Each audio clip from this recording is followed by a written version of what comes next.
Hello friends, स्वागत है आप सभी का एक बार फिर से आपके अपने ही चैनल ज्ञान दानवे में। दोस्तों, आज आपको इस वीडियो में कुछ खास जानकारी देंगे जो आपके लिए बहुत ही इंपॉर्टेंट होगा। अगर साथियों आप बिहार में 7वीं चरण शिक्षक बहाली का इंतजार कर रहे हैं, अगर आप सीटेट पास हो गए हैं तो आपको बताएंगे कि आपका अगर मेरिट कम भी है तो आपकी बहाली सुनिश्चित हो पाएगी या नहीं हो पाएगी। इस वीडियो को लास्ट तक जरूर देखिएगा ताकि आपको कंप्लीट इंफॉर्मेशन मिल सके। देखिए साथियों, बहुत से अभ्यर्थी का ऐसा कमेंट आ रहा है कि सर मेरा 90 से कम मार्क है सीटेट में, क्या मेरी बहाली हो पाएगी या नहीं हो पाएगी। ऐसे में साथियों 60-40 के अनुसार वे अभ्यर्थी क्या कर रहे होंगे, अपना मेरिट निकाल रहे होंगे, आ रहा होगा बहुत ही कम, है ना। ऐसे में घबरा रहे होंगे उनकी बहाली हो पाएगी या नहीं हो पाएगी। तो साथियों चलिए आपको हम बताते हैं एक कैलकुलेशन डाटा के माध्यम से कि बिहार में कट ऑफ कितना कम तक जा सकता है। 80,000 पर बहाली आनी है 1 to 8 के लिए, तो इसके आधार पर आपको हम बताते हैं। सबसे पहले बिहार में जो सीटेट पास अभ्यर्थी हैं अभी तक कुल जितना सीटेट हुआ है ना, जो कि आपको 7th फेज में भाग लेंगे, है ना, वो टोटल कितने अभ्यर्थी अभी तक हैं। अभी तक देखिए आपको बताते हैं। सबसे पहले यहां पर सीटेट 2022-23 जो कि सेकेंड टाइम ऑनलाइन हुआ है, जिसका पिछले दिन रिजल्ट आया है। आपने देखा होगा बहुत से अभ्यर्थी क्वालिफाई किए हैं और अच्छा मार्क्स लाए हैं, है ना। इसमें देखिए 1 to 5, देखिए साथियों आपको यह डाटा सवेरे में अखबार के माध्यम से मिल गया होगा, लेकिन आपको हम डाटा अवेलेबल कराने का मुख्य मेरा उद्देश्य नहीं है, आपको यह पता होगा। लेकिन मूल उद्देश्य है मेरा कि अभी तक बिहार में कुल कितने अभ्यर्थी मूल अभ्यर्थी पास हैं, ओरिजिनल अभ्यर्थी, है ना, जो कि 7वीं चरण शिक्षक बहाली में भाग लेंगे। तो इसके लिए हमको यह लिखना पड़ रहा है ना। देखिए 1 to 5 में 4 लाख स्टूडेंट क्या किए थे, अपीयर किए थे। उसमें से आपको 25,543 स्टूडेंट जो है वो क्वालिफाई किए, पास किए। वहीं हम अगर 6 to 8 का बात कर ले, जो कि पेपर 2 होता है ना, 3 लाख स्टूडेंट अपीयर किए थे और इसमें 23,574 स्टूडेंट क्या हुए थे, बोले था पास हुए थे। इसमें साथियों बता दें, इस डाटा के अनुसार और भी कुछ ऐसे अभ्यर्थी हैं जो पास, है ना, बिहार में हुए होंगे। वह कौन सा आप सभी को पता होगा। बिहार में बिहार सरकार के द्वारा कुछ आरक्षण दिया जाता है सीटेट में क्वालिफिकेशन को लेकर, जो कि आप सभी जानते होंगे। अगर नहीं जानते हैं तो वीडियो के डिस्क्रिप्शन में आपको लिंक मिल जाएगा, उस वीडियो को जरूर देख लीजिएगा, आपको पूरा पता चल जाएगा। देखिए बिहार में आरक्षण के अनुसार पीएच जो फिजिकली हैंडीकैप्ड होते हैं, एससी और एसटी, उसको 75 मार्क मतलब 50% आप अगर अंक लाते हैं सीटेट में, है ना, तो आपको पास माना जाएगा, है ना। उनके उन अभ्यर्थियों की जो संख्या है बिहार में वो लगभग 10,000 इस बार क्वालिफाई किए होंगे। इतना और 10,000 टोटल को यहाँ पर हम कैलकुलेशन करके लिखे हैं, है ना, जो कि 25,543 1 to 5 में, 23,574 जो कि 6 to 8 में पास थे, और आपको जो आरक्षण मिलाकर जो कि 75 से 82 तक जिसका मार्क होगा, है ना, जो कि आरक्षण कैटेगरी में आते हैं, है ना, वो 10,000 अभ्यर्थी। हम कम ही लिखे हैं, है ना, ये जो डाटा है आपको कम ही दिखा रहे हैं, है ना, इससे ज्यादा नहीं जा सकता है। वो आपको कितना 59,117 स्टूडेंट टोटल कुल मिलाकर होता है बिहार में इस बार क्वालिफाई की। क्या चीज बोले था, सीटेट जो कि सेकेंड टाइम ऑनलाइन हुआ था। फिर साथियों अब थोड़ा सा बात देखिए, इस बार आप सभी को पता होगा सीटेट में बहुत से ऐसे अभ्यर्थी हैं जो रीअपियर किए हैं, पुनः एग्जाम दिए हैं। क्योंकि आप सभी को पता होगा बिहार में जो बहाली चरम सीमा पर थी, जैसे लग रहा था कि अब बहाली आ जाएगी, तो एक नियमावली वायरल हुई जिसमें 60-40 का मामला दर्ज था।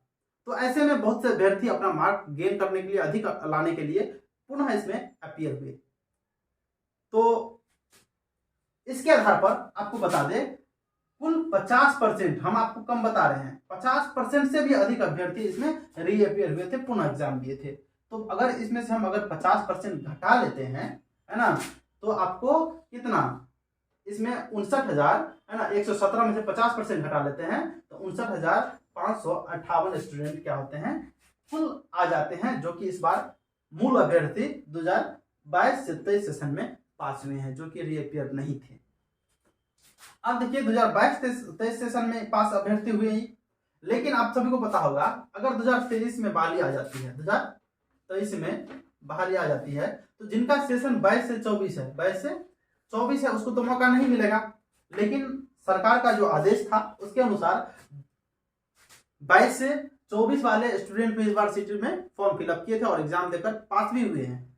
तो इसके आधार पर आपको बता दें कि 10,000 ऐसे कैंडिडेट हैं जो कि आपको हम बहुत ही कम दिखा रहे हैं, है ना, इससे ज्यादा ही, है ना, हो सकता है। 10,000 ऐसे कैंडिडेट हैं जो कि 2022 सेशन वाले होंगे और इसमें 2022-23 जो सेकेंड टाइम ऑनलाइन हुई है उसमें सीटेट क्वालिफाई किए हैं। तो इसको अगर हम मैनेज कर देते हैं, हम आपको क्योंकि बता रहे हैं 7th फेज में कुछ कितने अभ्यर्थियां, है ना, आपको देखने को मिलेगा, तो उसका कैलकुलेशन डाटा अवेलेबल कराने के लिए इसमें 10,000 यह भी हम मैनेज कर देते हैं। 29,558 में से 10,000 माइनस करते हैं तो 19,558 स्टूडेंट बच जाता है, जो कि लगभग 20,000 के करीब जो इस बार स्टूडेंट है वो पास किए हैं। इससे ज्यादा नहीं हो सकता है, इससे कम हो जाएगा 4,000, लेकिन इससे ज्यादा नहीं होगा, जो कि आपको एक अनुमानित डाटा है ना, जो कि लगभग 98% सत्य है ना। अगर आप हम पे विश्वास करते हैं तो ऐसा मानिए। अब देखिए साथियों, यह तो हो गया आपको नया वाला लोचा, सारा कैलकुलेशन करके मैंने आपको बताया। अब चलते हैं पिछले वाला। इससे पहले भी तो सीटेट पास है, सीटेट तो पहले से होती आ रही है 2011 से, लेकिन छठे चरण में जिनकी बहाली हो चुकी है ना, जहां तक सीटेट का जो कि जुलाई 2019 तक का जो अभ्यर्थी था उसको मौका मिल गया था छठे चरण बहाली में। तो ऐसे में सीटेट 19 जो कि दिसंबर में हुआ था, 2019 दिसंबर में, है ना, उसको छठे चरण में मौका नहीं मिला था, वे 7वें चरण का इंतजार कर रहे थे। सबसे पहले यही अभ्यर्थी थे, है ना, जो 7वें चरण का मांग किए थे। तो ऐसे में उस टाइम में अभ्यर्थी 20,000 पास हुए थे। हम इससे पहले वाला का काउंट नहीं करते क्योंकि उनको मौका मिल गया था। हालांकि इससे पहले भी अभ्यर्थी बचे हुए थे, उसको इंक्लूड हम इसमें कर दिए हैं, है ना। अगर वीडियो को आप लास्ट तक देखिएगा तो समझ जाइएगा, है ना, कि पुराने स्टूडेंट भी इसमें आ गए हैं। सीटेट 2021 जो जनवरी कोरोना काल में हुआ है उसमें 30,000 स्टूडेंट पास थे, और जो फर्स्ट टाइम ऑनलाइन हुआ है सीटेट 2022, है ना, उसमें 40,000 स्टूडेंट पास थे। तो कुल मिलाकर कितना हो गया, 20, 30 और 40, तो 90,000 स्टूडेंट इसमें क्या हो गया बोले तो टोटल क्वालिफाई था, ये तीनों सीटेट मिलाकर। तो आपको पता होगा इसमें क्या था कि सीटेट पुनः अभ्यर्थी देते रहते हैं अपना मार्क को बढ़ाने के लिए, ऐसे में उनका मेरिट अच्छा बनता है ना। तो रीअपियर जो स्टूडेंट किए थे पुनः एग्जाम वाले, वो लगभग 40% स्टूडेंट इसमें भी थे जो तीनों सीटेट मिलाकर, है ना, पास हुए थे। 40% स्टूडेंट को अगर हम इसमें से माइनस कर देंगे तो आपको पता है कितना होगा, है ना, बिल्कुल परफेक्ट डाटा है। देखिए 90,000 में से अगर 40% डाटा को माइनस कर देते हैं तो आपके पास बचता है 54,000, जो कि मैंने इससे पहले वाले वीडियो में बताया था कि पुराने वाले स्टूडेंट केवल 50,000 हैं, है ना। 50,000 स्टूडेंट को क्या बोलिए था, है ना, पुराने में मैंने काउंट किया था, तो जो कि अभी मैंने 54,000, है ना, काउंट किया। अब देखिए ये 40% घटाने के बाद कितना है, 54,000, जो कि पुराने वाले स्टूडेंट थे, पुराने वाले सीटेड क्वालिफाइड स्टूडेंट थे। अब देखिए ये 54,000 पुराना वाला और नया वाला कितना था, नया वाला यहाँ पर आपको 19,000, है ना, 558 स्टूडेंट, 19,558 स्टूडेंट। ऐसे में आपको हम बताते हैं, देखिए कितना हो गया, 54,000 आपको पुराना वाला, 54,000 पुराना वाला, 19,558, चलिए इसको हम 20,000 मान लेते हैं, 20,000 मान लेते हैं, 20,000 स्टूडेंट जो है वह क्या बोले था, न्यू वाले, जो कि इस बार सीटेट क्वालिफाई किए हैं। हालांकि इससे कम ही होगा लेकिन ज्यादा नहीं होगा, है ना। इसको हम काउंट करते हैं तो कितना हो जाता है, टोटल 74,000 ऐसे स्टूडेंट हैं, है ना, जो कि इस बार सीटेट जो है क्वालिफाई अभी तक है सर, जो कि 7वें चरण शिक्षक बहाली में भाग लेंगे। अब बताइए आप कि सीटेट 74,000 स्टूडेंट पास हैं और बिहार सरकार के अनुसार 1 to 8 में बहाली आनी है कितना, 80,000। अब इसमें 74,000 पास है, 6,000 के करीब अभ्यर्थी बच ही जाते हैं। तो कुछ अभ्यर्थियों के मन में ऐसा कंफ्यूजन भी होगा कि सर महिला को तो 50% आरक्षण मिल जाता है, ऐसे में बहाली हो पाएगी या नहीं हो पाएगी। तो आपको हम और भी घटा के दिखा देते हैं जो कि पूर्णतः सत्य है, आप खुद अनुमान लगाइएगा। आपको पता होगा कि 74,000 स्टूडेंट हो गया आपको पूरा क्वालिफाइड, अभी तक बहाली आनी है 80,000 पे। अब यह बात समझिए कि अगर 9 से 12 तक की पहली बहाली होगी, आपको भी पता है, हमको भी पता है, और बिहार सरकार के द्वारा भी अनाउंस कर दिया गया है 9 से 12 तक की पहली बहाली होगी। इसमें जो STT क्वालिफाइड स्टूडेंट होंगे क्या इसमें पास नहीं होंगे? पूरा गणना किया गया है, 30 से 35 हजार ऐसे स्टूडेंट हैं जो कि पहले से इसमें सीटेड क्वालिफाई है और STT भी। अब बताइए वो 9 से 12 में भाग लेंगे कि 1 to 8 में भाग लेंगे? तो इसके आधार पर अगर आप 74,000 में से आप 30,000 में घटाइए, मिनिमम 20,000 का अगर बहाली हो जाता है किसमें, है ना, 9 से 12 में, जो कि इसमें ही पास थे, तो बचता है कितना बोले तो 54,000। कितना? 54,000। अगर 10,000 ही लेते हैं तो कितना बचता है? 64,000।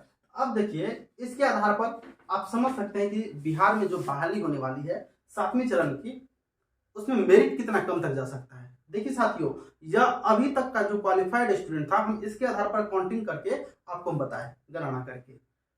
लेकिन बहाली तो अभी आई नहीं है और ना ही दूर दूर तक चांस लग रहा है कि अभी बहाली आएगी।